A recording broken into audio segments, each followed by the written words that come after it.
We will now proceed with the closing session, please. I know you have a lot to say, you have a lot to share.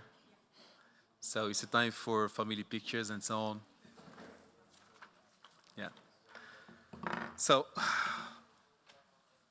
thank you all. It has been an honor to have you all here. Now I have Ambassador Kadra Ahmed Hassan, Chairperson of the Ad hoc Committee on the Elaboration of Complementary Standards, who is our rapporteur for this regional meeting. So Ambassador, I would like to invite you to present a summary of the rich presentation and debate that we have had over the past 2 days during the 3 panel discussion on recognition, justice, and development. Ambassador, you have the floor.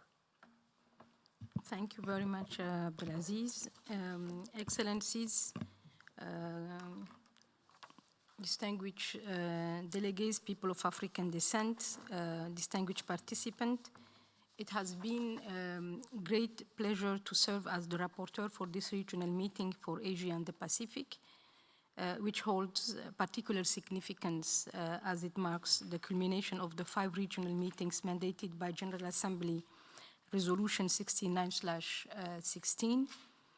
The past 2 days have proven to be exceptionally enriching and educational. I learned a lot myself from the Asia-Pacific region and the people of African descent in that region. I extend my gratitude to all the distinguished panelists for their insightful presentations and to the representatives of states and all participants for their active and fruitful engagement. The discussion have significantly deepened our understanding of the challenges faced by people of African descent in this region and of their enriching contribution. As we shift our focus to the way forward, it is essential to acknowledge the global importance of developments in the region impacting people of African descent worldwide. While my short statement cannot do justice to the large number of important issues and recommendations that have been raised, I will take this opportunity to present some elements of the discussions following the order of the different panels. In the first panel discussion on recognition, panelists were invited to explore the legal, institutional, and policy frameworks to promote equality, non-discrimination, inclusion, tolerance, and social harmony with a view to eliminating racism, racial discrimination, xenophobia, and related intolerance in Asia and the Pacific region. Challenges highlighted include the lack of recognition of communities of African descent, the absence of disaggregated data by color, descent, and ethnic and national origin, concerns about national legislative frameworks lacking explicit definitions of racial discrimination, and issues related to access to justice for victims of racial discrimination. Speakers highlighted the crucial role of international human rights standards, including the Convention on the Elimination of All Forms of Racial Discrimination in preventing and eliminating racial discrimination on all grounds, while noting that rate of ratification remained low in the Asia-Pacific region. Speakers stressed that recognition was a cornerstone for the full enjoyment of all rights of people of African descent. Recognition must be grounded in national and subnational legislation to protect the human rights of people of African descent against racial discrimination, leading to the visibility and active participation of people of African descent in all aspects of society. Recognition should also encompass the accurate representation of the history, culture, and experiences of people of African descent. The importance of awareness raising and access to education to promote understanding, tolerance, and appreciation of ethnic and cultural diversity was emphasized. The UNESCO Memory of the World Initiative was mentioned as an initiative to increase awareness on protection of the world's documentary heritage while ensuring universal permanence and accessibility. Initiatives by certain states were highlighted, including the adoption of anti-racism strategies in Australia and the adoption of the Act on the promotion of efforts to eliminate unfair discriminatory speech and behavior against persons originating from outside in Japan, and the establishment of refugee law in the Republic of Korea. The role of national human rights institutions in promoting and protecting the human rights of racialized group was also highlighted. The Australian Human Rights Commission, for example, focused on increasing public awareness through information and education to address invisibility and inaudibility and combat racial discrimination. Concerns were raised about the impact of hate speech on people of African descent in public debate, politics, and the media, urging states to criminalize racist hate speech and hate crimes. It was noted that media professionals play a crucial role in shaping perceptions and should portray people of African descent accurately, honestly, and respectfully. Some initiatives to combat xenophobia and hate speech online were highlighted, including IOM's Diversity, Inclusion, and Social Cohesion initiative. Speakers also raised concerns about the situation of refugees, asylum seekers, and migrants of African descent in the region. The importance of non-discrimination in the SDGs in fostering equal opportunities, non-discriminatory policies, cultural diversity, and international cooperation to achieve safe and orderly migration was underscored. States were urged to facilitate migration in line with SDGs and the Global Compact for Migration's objectives. Now, regarding the second panel on justice, speakers were invited to discuss ways in which racism, racial discrimination, xenophobia, and related intolerance occur in countries in the region, reflecting on the representation and experiences of Africans and people of African descent since early settlements until present day. Panelists highlighted the importance of capturing the power of memory, activism, and history of people of African descent, including collective community memories, linking generational stories from different centuries. Speakers also expressed various concerns, including the denial of existence of racism, the lack of effective laws and legal institutions, and a lack of knowledge regarding entitlements. Concerns regarding gaps in data collection, which are not disaggregated by race and ethnicity, were also noted. Other concerns related to the fact that religion and language have been used as dividers and to entrench discrimination in access to housing with no access to remedy were highlighted. Specific concerns were raised regarding asylum seekers of African descent who are vastly overrepresented in immigration detention, as well as an overrepresentation of people of African descent in indefinite detention and regarding deaths in custody. Speakers also noted that the denial of citizenship and voting rights is another tool of discrimination, resulting in a high number of stateless persons.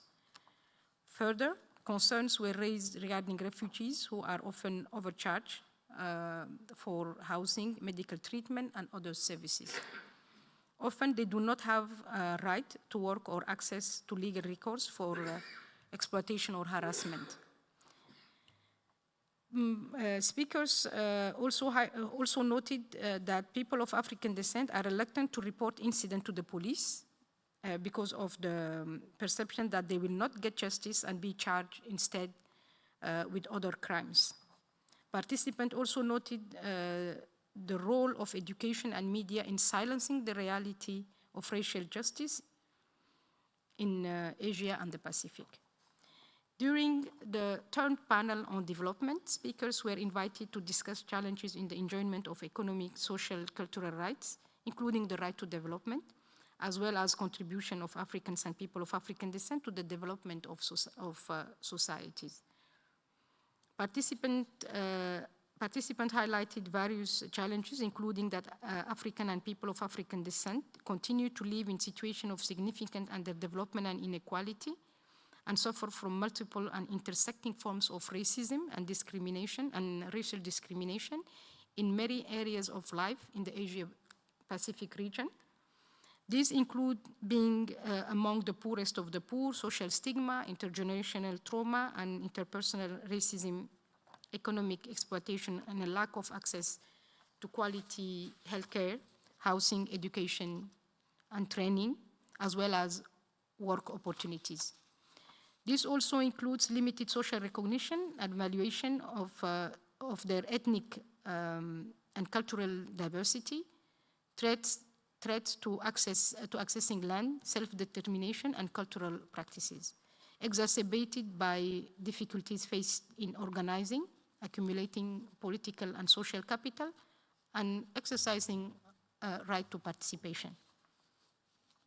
Challenges experienced by women and girls, by asylum seekers and migrants of African descent were highlighted, as well as by children and youth of African descent and migrant children of African descent. Further, the invisibility of Africans and people of African descent within the 2030 Agenda for Sustainable Development, notably due to the absence of data, was noted. More broadly, panelists noted a shallow commitment to racial justice and equality within mainstream international development frameworks. This includes the lack of reference to the Durban Declaration and Program of Action in the 2030 Agenda, or explicit acknowledgement of colonialism and slavery as drivers of underdevelopment, poverty, and socioeconomic deprivation and exclusion. Social media was also mentioned as creating spaces for hate speech, which at times targets people of African descent. However, some participants identified social media as a space where social justice advocates have been able to call out discriminatory language and behavior, educating and affecting change. Initiatives to address challenges were shared during the discussions. Panelists highlighted the positive contribution made by people of African descent to the development of nations and societies, including through sports. This, in turn, was credited as enhancing diversity and showing the positive impact of migration.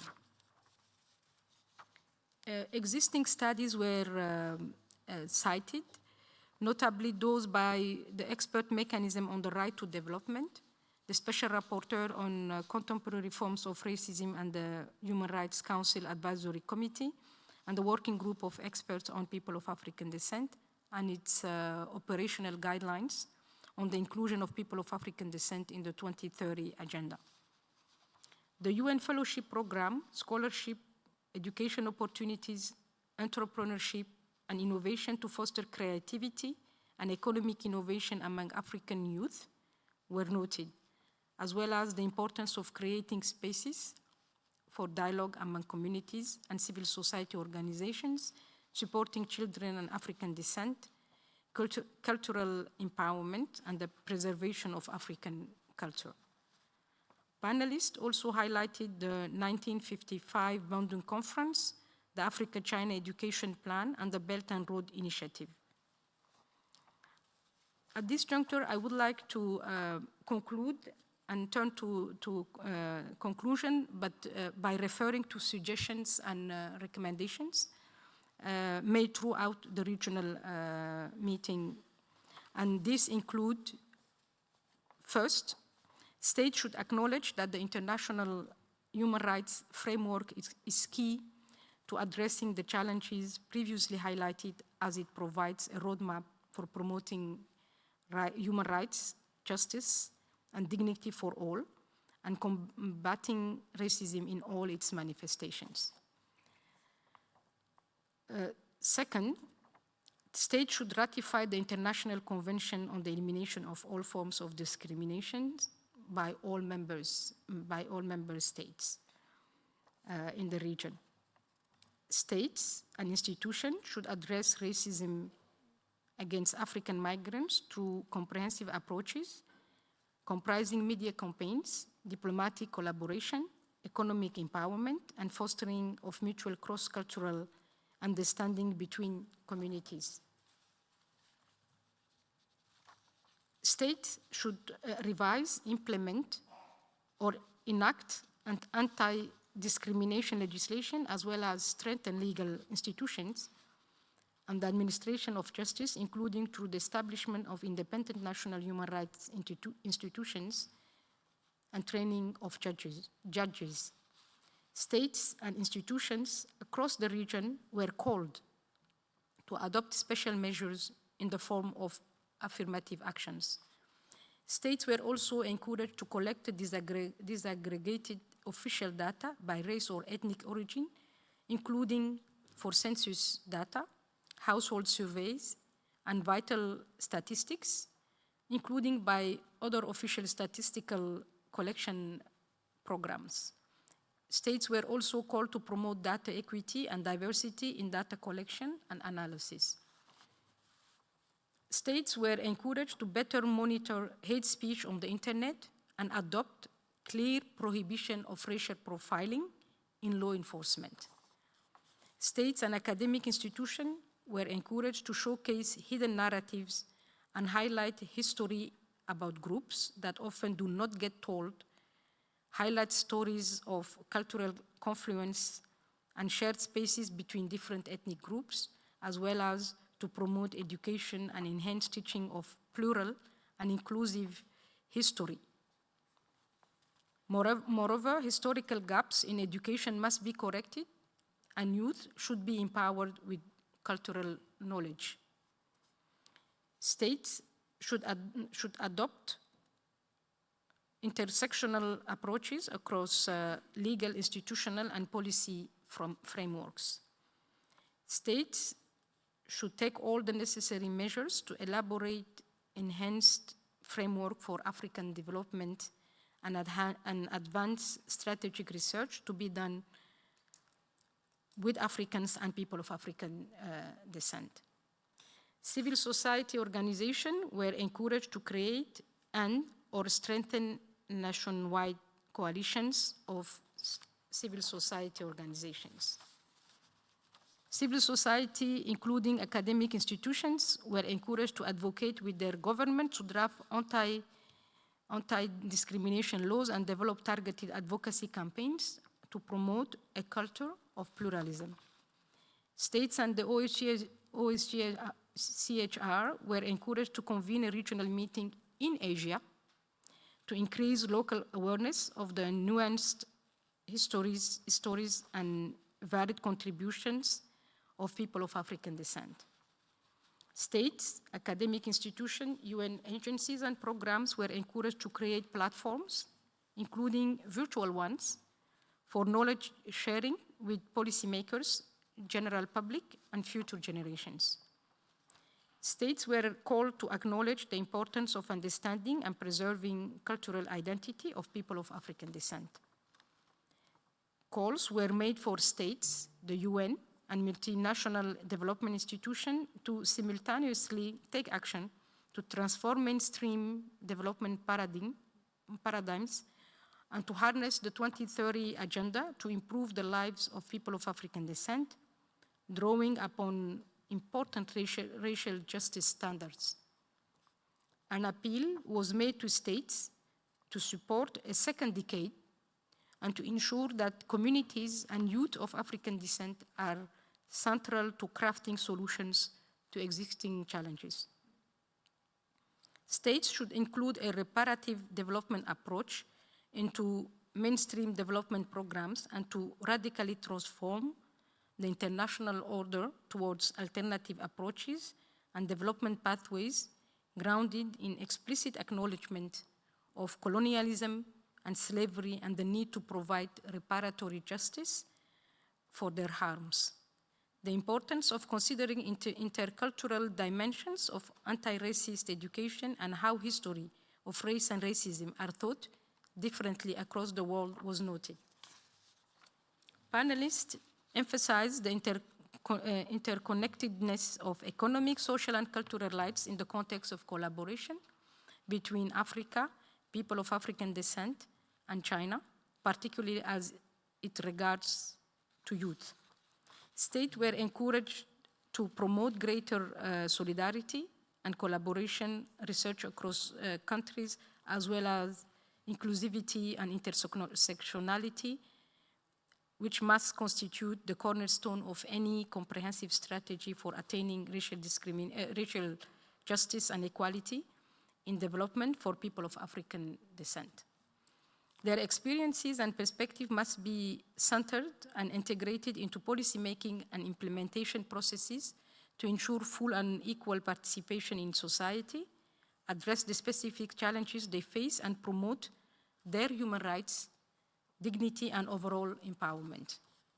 Participants highlighted the importance for states to design, adopt, and strengthen national programs for eradicating poverty and provide access to education and health to people of African descent without discrimination, and expand efforts to foster bilateral, regional, and international cooperation in their implementation.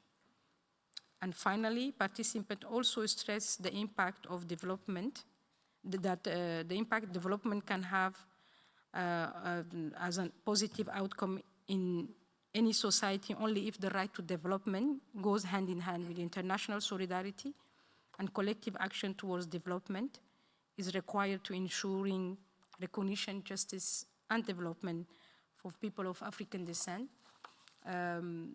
This concludes what we tried to capture. Of course, this was, as I said at the beginning, a rich conversation, and I hope that we were able to be to give justice to the rich conversation you had during this discussion.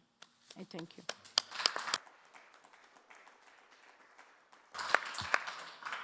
Thank you, Ambassador, for this excellent summary of our discussions, which provides interesting perspectives for the way forward. I now would like to invite delegates from participating states of Asia and the Pacific region in the room and those online to deliver general statement.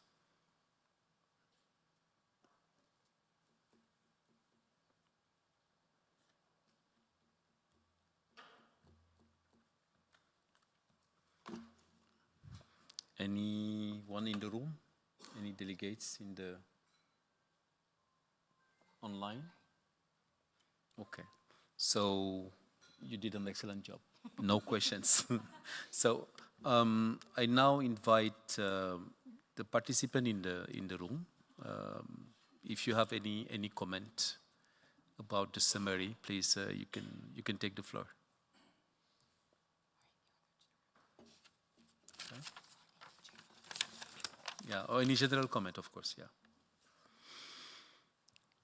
So, as I do not see any more requests, for, oh, sorry, please, you have the floor, excuse me. So I want to make some quick statement. Good afternoon, everyone, and it has been a fruitful and impactful meeting since yesterday, and I'm so pleased to hear the outcome of the meeting, and I can say that I'm going back home with happiness. So my name is Noel Zihamwe. I'm the founder and current chairperson of the African Oceanic Advocacy Center, a no-profit and no-governmental organization dedicated to advocating for people of African descent in Australia. I want to begin my statement by acknowledging the traditional custodians of the land which I live, the Kaborogoro clan of the Darug Nation, and pay my respect to their elders, past and present. May we continue to honor indigenous knowledges and build a relationship with First Nations people in our country. I also want to thank the organizers, the Office of the High Commissioner for Human Rights to organize this very important meeting.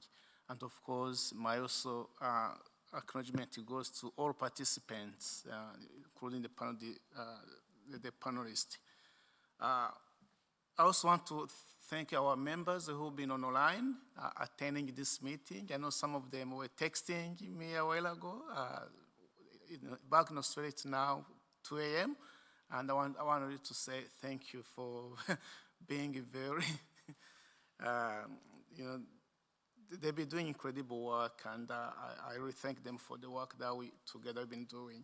So the African Australia Advocacy Center has demonstrated the legacy of promoting a greater knowledge of and a respect for the historical and contemporary contributions of people of African descent in Australia and beyond. And reflecting on panel discussions held since yesterday, I want to emphasize our shared understanding that people of African descent in Asia-Pacific regional are persistently confronted with numerous challenges, including racial discrimination, inequality, and disparities in opportunities. To facilitate substantial progress and pave the way for transformating change, it is crucial for the host countries to actively support our community. So the new upcoming, if we pray for it, if this International Decade for People of African Descent is extended, it will represent an invaluable opportunity for governments to prioritize the well-being of our people in addressing issues through the lens of recognition, justice, and economic development. Recognition in our knowledge and understanding is foundational for fostering a sense of belonging and dismantling harmful stereotypes. Host countries can take significant steps by promoting cultural awareness and education, implementing inclusive curricula, and accurately depict the diverse histories and contributions of people of African descent is imperative. Additionally, media campaigns and cultural programs should be designed to portray the richness and diversity of African cultures accurately, fostering understanding and appreciation. To combat racial discrimination, a multifaceted approach is required. Host countries in the region must fortify legal framework to explicitly prohibit racial discrimination and rigorously enforce anti-discrimination law.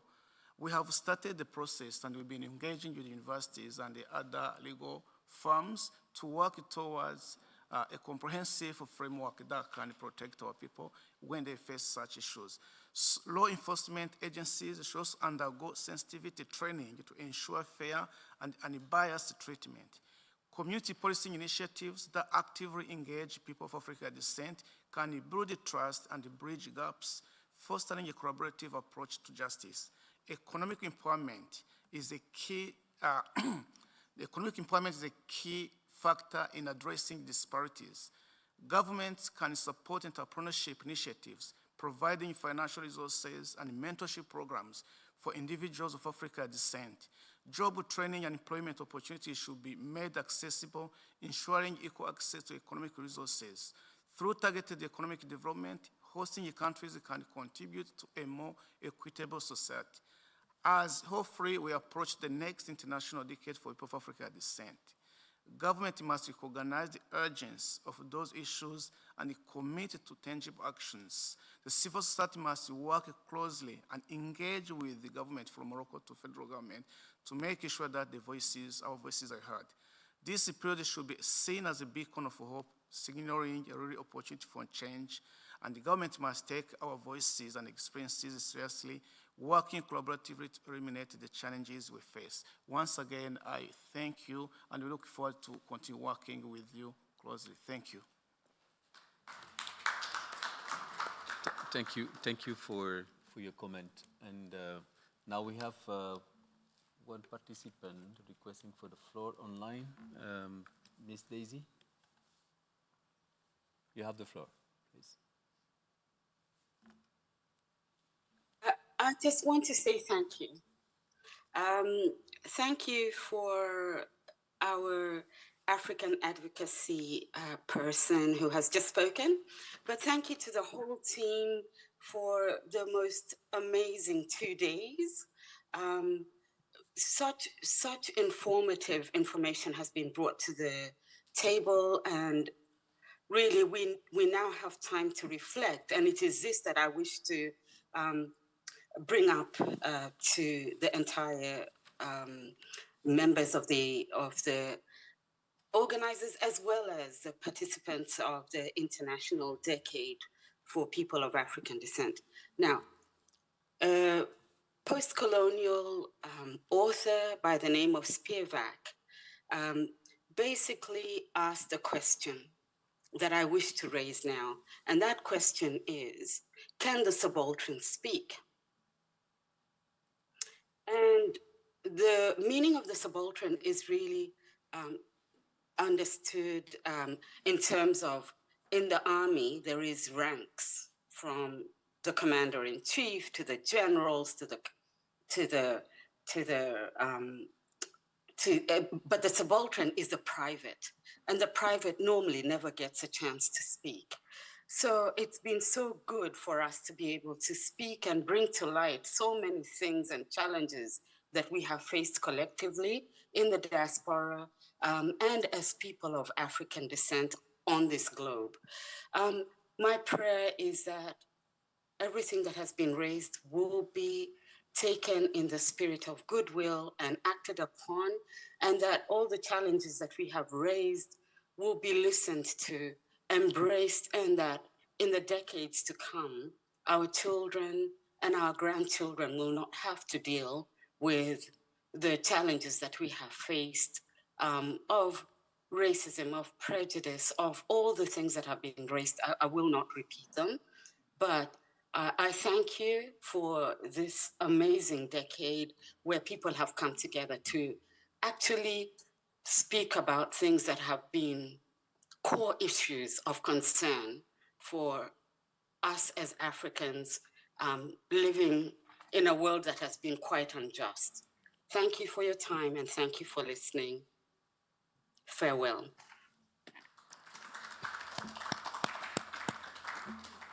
Thank you, Miss Daisy. Thank you for these kind words and the good remarks. So, if there is no other, oh, sorry, my sister from South Sudan.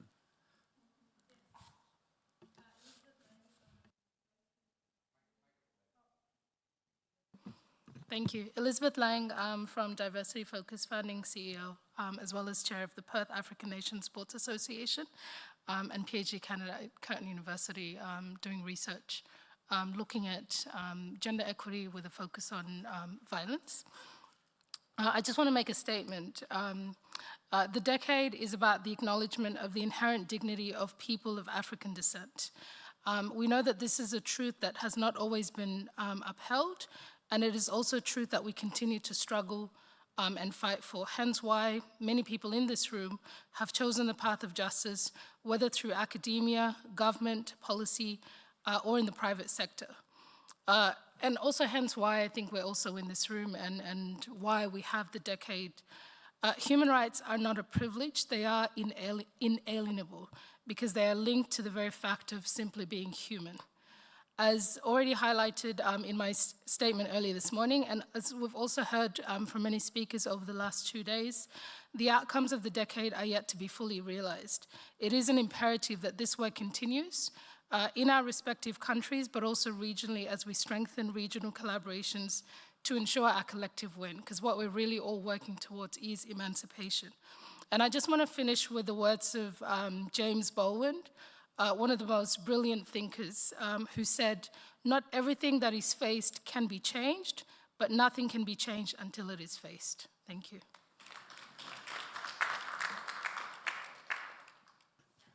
Thank you very much. I can definitely guarantee that the work will continue. Seeing the energy and the determination from all the constituencies, so there is no doubt that the work will continue. And we have many, actually, events ahead in the upcoming months.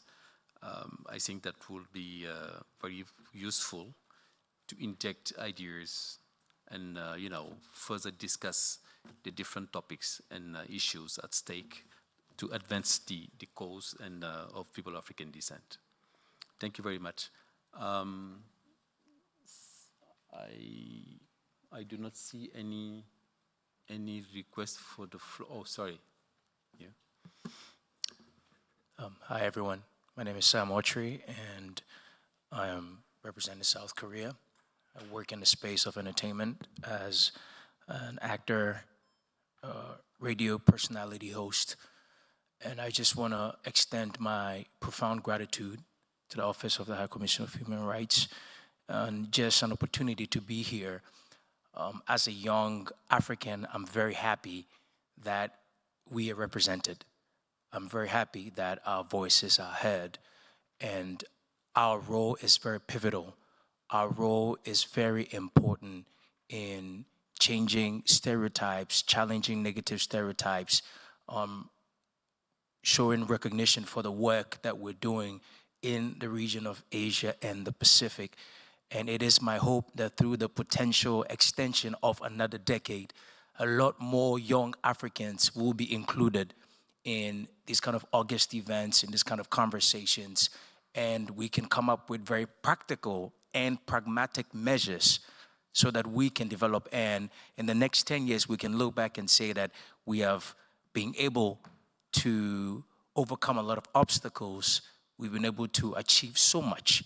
And as a young African who finds himself in any part of Asia and the Pacific, will be very proud and can able to take up the fight and know that he or she has support and know that he or she's voice is heard. So thank you very much for this opportunity. And also I know that my young fellows here feel the same way, to be in this room, to learn from professionals, to learn from people who have expertise and experience and knowledge, and to be able to partake of this. It's been an amazing opportunity for me, and I hope to be able to continue this work with amazing people. Thank you very much. Thank you. We are very proud to having you here. So I don't know if we present, we introduce our colleague Anaye, our regional advisor, based in Bangkok. So you can see her. So she's our regional advisor, based in Bangkok for the whole region. So one of her main role is to advise member states, UN entities, but also civil societies. So in the coming months, she will be in contact with all of you, with the support of colleagues working on the different thematics and so on, to engage and help you create a sort of a network, because this is one of her main role. This was done in as a region. It will be also done in your region. Okay? Yeah. Anyone else? Yes. Yeah. Really, thank you very much for this opportunity. I am from Sri Lanka.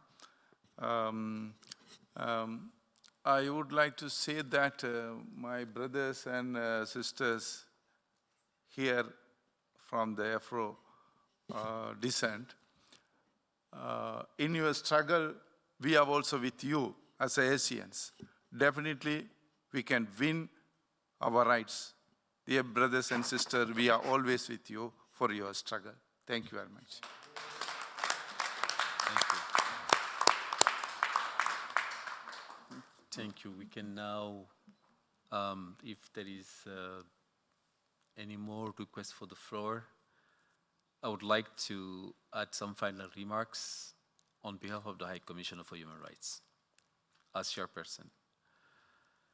Excellencies, distinguished representative of member states, distinguished participants, ladies and gentlemen, I would like to express my deep recognition for the informative presentation delivered by our distinguished panelists.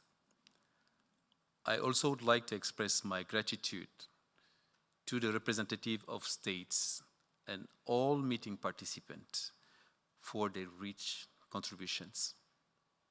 This regional meeting has benefited from the participation of states, UN experts and agencies, academics, practitioners, and directly affected individuals, bringing multiple perspectives and enriching the proceedings. The constructive and engaging discussion over the past 2 days have gone a long way to increasing our collective knowledge of the rich and diverse communities of African and people of African descent in the Asia-Pacific region. We have deepened our understanding of their lived experiences and the challenges they face in employment, housing, education, and the need for greater representation, including of women. At the same time, we have heard about their significant contributions and positive influence economically, socially, and in the sciences, politics, philosophy, and the arts, which often go unrecognized. An essential component of this meeting has been the participation of African and people of African descent from the region, including alumni from the OHCHR Fellowship Program for people of African descent. It is their voices, lived experience, and proposal for solutions that must be central to the way forward. The High Commissioner guidance note on how to effectively implement the right to participate in public affairs, a spotlight on people of African descent, can serve as a helpful tool in this regard. As the High Commissioner reminded us in his opening remarks, 2024 is the final year of the international decade, but its work is far from over, and you have been many to appeal member states to declare a second decade. Progress has been made, in particular as a result of the crucial role played by people of African descent and their organizations in pressing for change. However, what is clear from this and other regional meetings, as well as from reporting by OHCHR and UN Anti-Racism Human Rights Mechanism, is that we are still far from realizing recognition, justice, and development for people of African descent in all regions. As we close this 5th and final regional meeting, organized under the auspices of the International Decades, states should build on the momentum gained over the past 10 years and take this decisive action so that recognition, justice, and development becomes a reality in the lives of people of African descent worldwide. National human rights institutions and regional institutions like the ASEAN entities and the Pacific Island Forum can make meaningful contributions in these regards.